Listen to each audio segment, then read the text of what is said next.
Hey everybody, so I am finally coming on to share my testimony about how the Lord saved my life last summer. I'm really nervous, so bear with me. And I'll just go ahead and start. So last summer on July 13th, me and a few friends, we rented a boat for my best friend's birthday because that's just what she wanted to do. So we got a boat and we went to Lake Norman. We had the boat for about four hours, and so we're on this boat.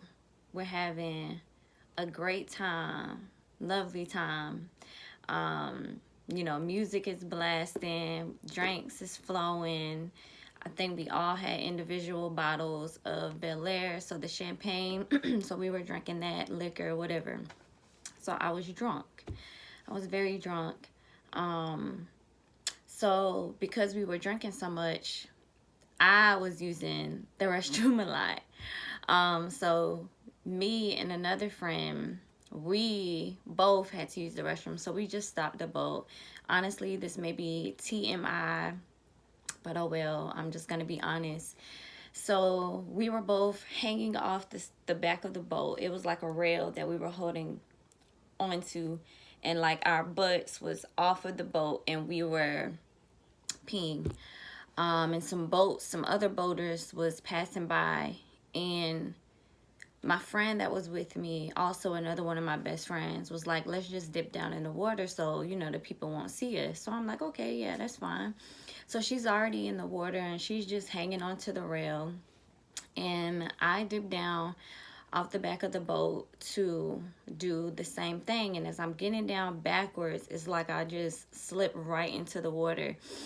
And my hand, it was like on the rail, but it just slipped off. Mind you, I've never been in the lake water. I don't know how to swim. I don't know how to float. I don't know how to doggy paddle. I don't know how to do any of that stuff. I just have been in a pool, and then of course the beach water, but you can feel the bottom, with your feet. So I'm thinking maybe I don't know. Maybe I was thinking it was going to be like a pool, you know, I don't know. But my hand slipped off the rail, and as soon as I hit the water, like I knew that I was going to die because I don't know how to swim. Nobody on the boat with me know how to swim. Um, Other than the girl that was beside me in the water, she could doggy paddle, but it wasn't like a serious swim or whatever. So I fell into the water backwards, and immediately I shot my hand up to try to grab the rail. So my hand shot up out of the water. My friend is literally beside me, so she saw me when I fell and all of that. She saw my hand shoot up, and she said that she thought I was going to be able to grab the rail, but I wasn't. So she stuck her hand down where my hand came up at, and she didn't feel me anymore. So as soon as I hit the water, my first thought was, what are they gonna tell, my mama? Because I knew I was gonna die, and I was like, what are they gonna tell my mama? That was my first thought when I hit the water. My first thought when I hit the water. So my friend, the one that was beside me in the water that could doggy paddle, she like went under the water to look for me to see where I was, and she said when she saw me, I was underneath the boat. So I fell off at the back. When I was down there, I was squirming, not really knowing what I was doing, of course, and I ended up under the boat. So they ended up pulling her back up because the water was too much for her to handle as well. And she was telling them that I'm under the boat. I'm under the boat to move the boat because I fell in the water. Move the boat so then they could get me from under the water. So during this time, I'm going between my perspective and her perspective. So she told me, like, during this time, she was yelling at them to move the boat, move the boat. My other friend was driving the boat, and she said that it was as if she had, like, just froze, like in a panic. She didn't know what to do. So they were going back and forth. So I'm under the water, and I hit the water. My first thought was about my mom, because I was like, what are they going to tell my mom? And my second thought was that I am really going to die at 27. That was my second thought. So I was like, okay, I'm going to die at 27. So I'm under the water, and it was like really cold. It was really deep. And I just started, like, I can't remember how long I was under there, to be honest. It was as if I just started breathing under the water, because I had been there for I don't know how long, but I just started breathing under the water. And I could still like taste it. It was really salty, the water. And so I'm breathing in, and once I started breathing, you know, I couldn't stop breathing in the water. And so I just remember praying in my head, and I know two things that I said in my prayer. One, I asked for forgiveness, and I asked if the Lord could save me, could, you know, just spare my life. So I can't even remember if I finished praying or not, to be honest, because at this point it was hard for me to tell if I was in my body or out of my body. So I just remember, as I'm under the water, I never opened my eyes, because I didn't want my death to be more painful than it had to be. So I never opened my eyes under the water. And I just remember it was like I was floating. I was still conscious in my mind. So, but I couldn't speak. So I was still under the water. And you know how like it is like a bright light that shines through your window, and it can like wake you up out of your sleep when someone have their high beams on. So it was like that. It was just like a light that just showed up in the water with me, and it was so bright. I just opened my eyes in the water, and I didn't feel any pain when I opened my eyes. I just remember looking at this light, and my first thought was that, oh my goodness, you know, it's a man in the water. You know, a man came to save me. So I was happy. I was happy about that. So I just saw like a light from afar. It was far away. But my first thought was, oh my goodness, you know, a man is here. A man is here. It's come to save me. And it was the purest, like, brightest light I had ever seen. But when it got closer, I did see a man. But when it got closer, I realized that this man was Jesus, and that I was staring at Jesus directly in the water with me. And I can't remember how he got closer to me, but he wasn't within arm's reach, so I couldn't touch him. But he was close enough to where I could like see his form, and I could just feel his glory, like his weight. And so immediately I just started weeping under the water. And so crying, I cry a lot when I'm in worship. So I just started worshiping, you know, the Lord, because I was seeing him, and I saw the outline of a purple robe, and he had form, and it looked as if he was just like smiling at me, and he was literally just floating in the water.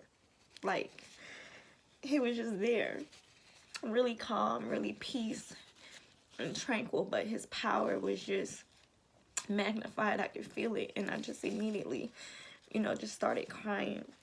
And I could still see the image in my mind. I just immediately started crying, and in my mind, because I said that I was still conscious, you know, I was thinking, oh my goodness, you know, if I could just get to where he was, because again, he wasn't within arm's reach. So I was like, okay, if I could just get to where he is, I will be fine, because I had already made peace you know, with the fact that I was going to die.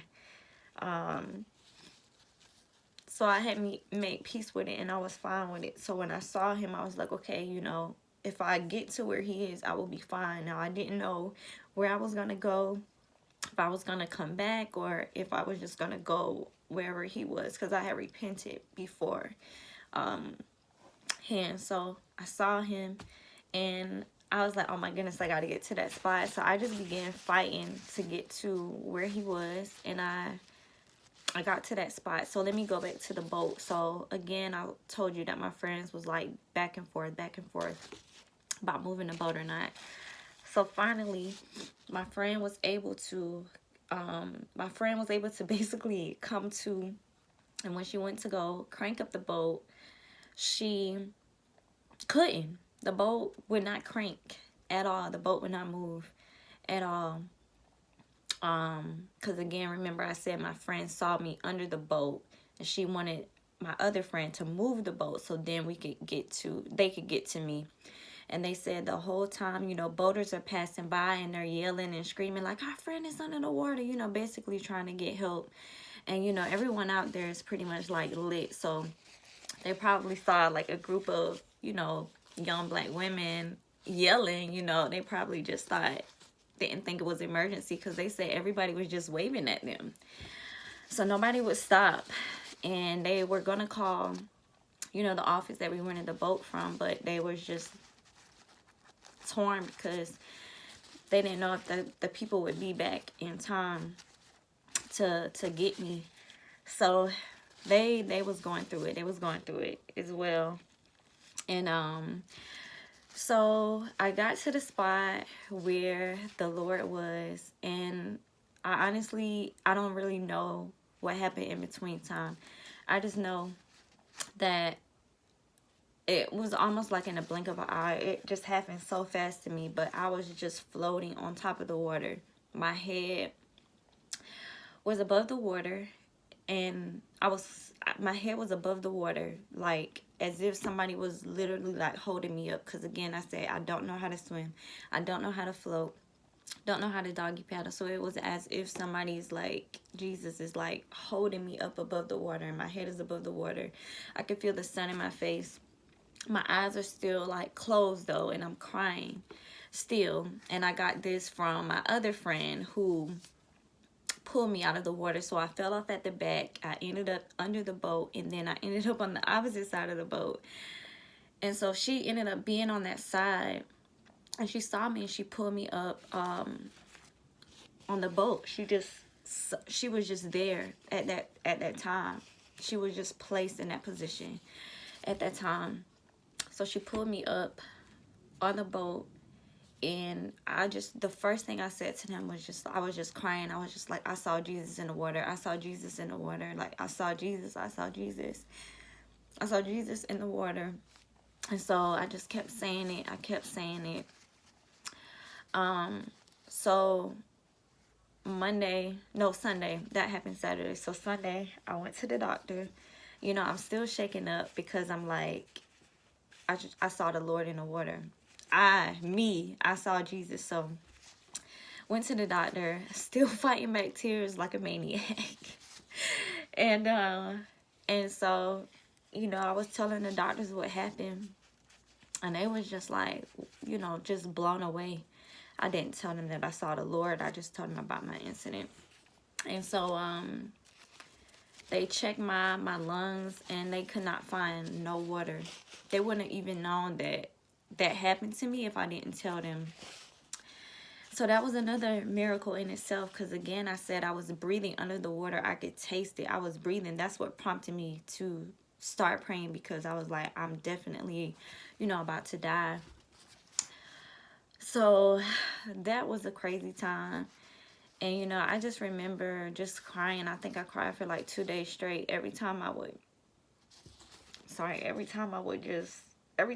get up, I would just cry, because I didn't understand why the Lord spared my life, and I didn't understand what I saw. Like, I knew that I saw him, but I didn't really understand it. And I had never told anybody this, but I just did not want to.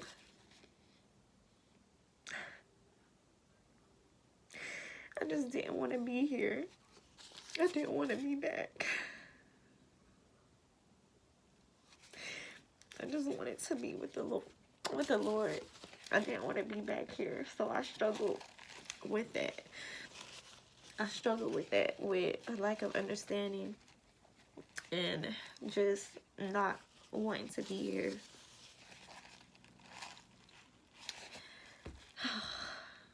Sorry. So that happened, and I'm just really thankful, you know, that the Lord spared my life, because I called out to him in my, oh my gosh, I'm sorry. I called out to him in my sin, you know, in my filth, because I was, you know, I was drunk. And he just showed me so much mercy. And not only did he show me mercy, but my friends and family, he spared them and had compassion on them, because my parents didn't have to bury a child. And my friends, all of my close friends was there except 3. And they didn't have to go through trauma and grief of coming with a friend and leaving without her. So I'm thankful that he just had mercy on all of us and compassion on everyone that I love, that they did not have to experience grief. And I'm not saying that I'm such a, you know, important person, but I matter to people. And I'm just happy that he really had compassion on us all. And I'm just, oh gosh, thank you, Lord, for bringing me through this. And I'm just like so grateful, and I'm just so thankful to God for what he did, because he didn't have to do it. He did not have to do it at all, but he did it anyhow. And I really just owe him everything. Like, I tell him all the time, you know, in prayer, like, I don't deserve anything, and that even if he was never to bless me again or do anything again, I would be fine, because I have him now, and he's the best thing to happen to me on earth. And I just love him so much.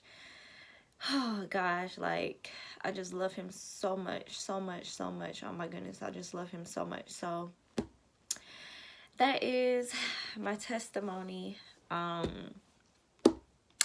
Please forgive me of my stuff that was going on with my nose.